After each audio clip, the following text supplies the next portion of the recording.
In this video, we're going to take a look at setting up the GLD80 surface to enable you to work the way you want to.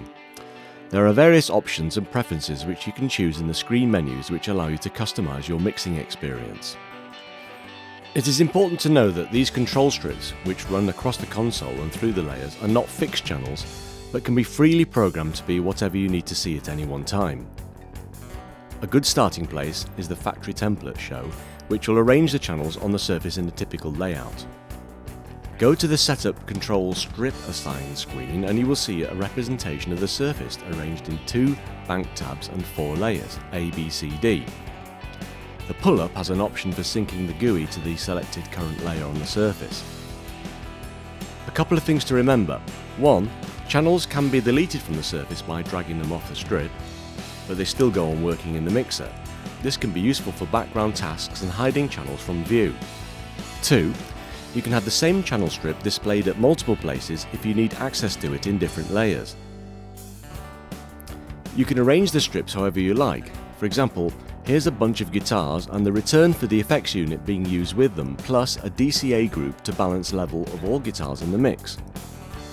Simply choose the type of channel you want from the tabs on the side and drag them onto the bank and layer. Spacers can be added if you want a gap.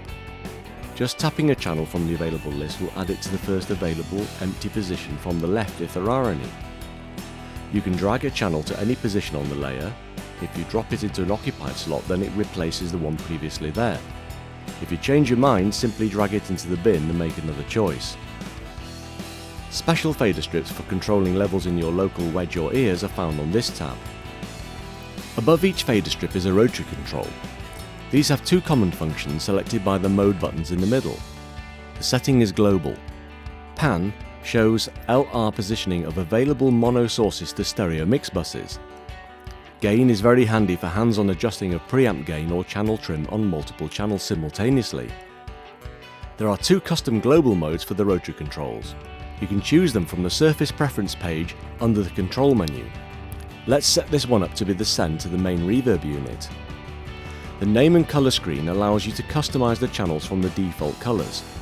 Template shows typically have all input channels in green.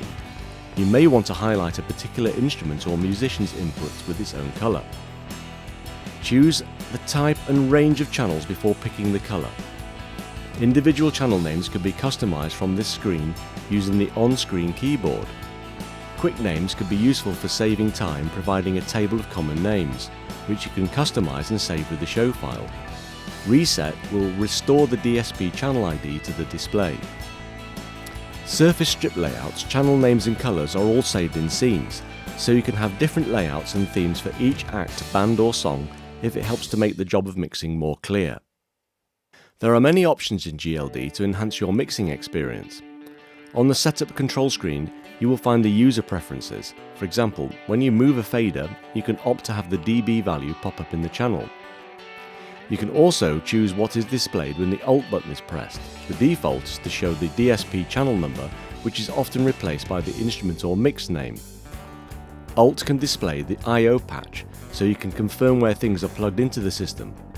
GLD control parameters such as fader levels, mutes and gain can all be controlled using MIDI. There is documentation about this on the GLD download sections of the website. Set the MIDI control in the MIDI screen, where you will also find some transport controls to map your DAW or recorder. To suit different lighting conditions, you can adjust the level of the screen backlight on the dimmer page, independent of the channel strip LEDs and LCDs.